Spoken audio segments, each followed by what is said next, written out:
Update news தெரிஞ்சுக்கொள்ள V star சேனலை subscribe பண்ணுங்கள். அப்படியே அந்த பெல் பட்டனையும் ப்ரெஸ் பண்ணுங்கள்.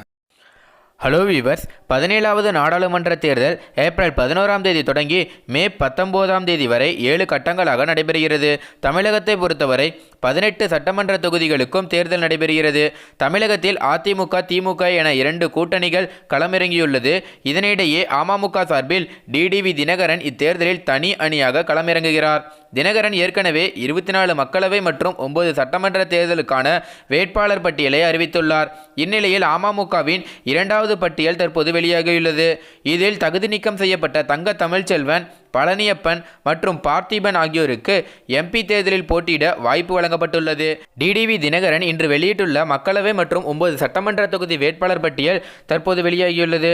வாங்க அதை பார்க்கலாம். தேனியில் யார் நிற்கிறாங்க அப்படின்னு பார்த்தீங்கன்னா தங்க தமிழ்ச்செல்வன், வடசென்னையில் சந்தான கிருஷ்ணன், கிருஷ்ணகிரியில் கணேஷ்குமார், வேலூரில் பாண்டுரங்கன், தர்மபுரியில் பழனியப்பன், திருவண்ணாமலையில் ஞானசேகர், ஆரணியில் செந்தமிழன், கள்ளக்குறிச்சியில் கோமுகி மணியன், திண்டுக்கல்ல ஜோதிமுருகன், கடலூரில் கேஆர் கார்த்திக், விருதுநகரில் பரமசிவ ஐயப்பன், தூத்துக்குடியில் புவனேஸ்வரன், கன்னியாகுமரியில் லட்சுமணன், அரக்கோணமில் பார்த்திபன். அதே போல் சட்டமன்ற இடைத்தேர்தலில் போட்டியிடும் வேட்பாளர்கள் யார் அப்படின்னு பார்த்தீங்கன்னா சோளிங்கர் தொகுதியில் டிஜி மணி, பாப்பிரெட்டிப்பட்டியில் டிகே ராஜேந்திரன், நிலக்கோட்டையில் ஆர் தங்கதுரை, திருவாரூரில் காமராஜ், தஞ்சாவூரில் ரெங்கசாமி, ஆண்டிப்பட்டியில் ஜெயக்குமார், பெரியகுளமில் கதிர்காமோ, விளாத்திக்குளமில் ஜோதிமணி, தட்டஞ்சாவடியில் என் முருகசாமி. ஆக மொத்தம் பார்த்தீங்கன்னா எல்லா வேட்பாளர்களை எல்லாரையும் அறிவிச்சிட்டாங்க அப்படின்னே சொல்லலாம். மேலும் இதில் பார்த்தீங்கன்னா டிடிவி தினகரன் அவர்கள் பக்கா பிளான் போட்டு தான் எல்லா வேட்பாளர்களையும் அறிவிச்சிருக்காரு அப்படின்னே சொல்லலாம். ஏன்னா இதற்கு முன்னாடி அந்த தகுதி நீக்கம் செய்யப்பட்ட எம்எல்ஏக்களும் பார்த்தீங்கன்னா இதில் இடம்பெற்றிருக்காங்க.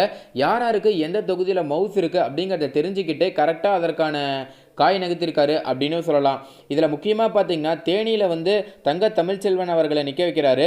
அங்கே யார் நிற்கிறாங்க அதிமுகவில் அப்படின்னு பார்த்தீங்கன்னா முதலமைச்சராக இருக்க ஓ பன்னீர்செல்வத்தோட மகன் அவர்கள் தான் பார்த்தீங்கன்னா அங்கே நிற்கிறாரு.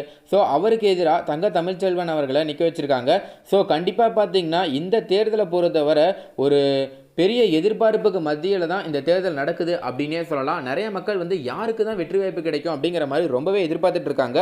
உங்களோட கருத்து கணிப்புப்படி யாருக்கு எத்தனை தொகுதி கிடைக்கும் நீங்கள் நினைக்கிறீங்க அப்படிங்கிறத கீழே கமெண்ட்டில் பதிவு பண்ணுங்கள். மேலும் இந்த தகவல் உங்களுக்கு பிடிச்சிருந்துச்சுன்னா மறக்காமல் லைக் பண்ணி ஷேர் பண்ணுங்கள். இதே போல் பல தகவலை தெரிஞ்சுக்கொள்ள நம்ம சேனலை உடனடியாக சப்ஸ்கிரைப் பண்ணுங்கள். தேங்க்யூ.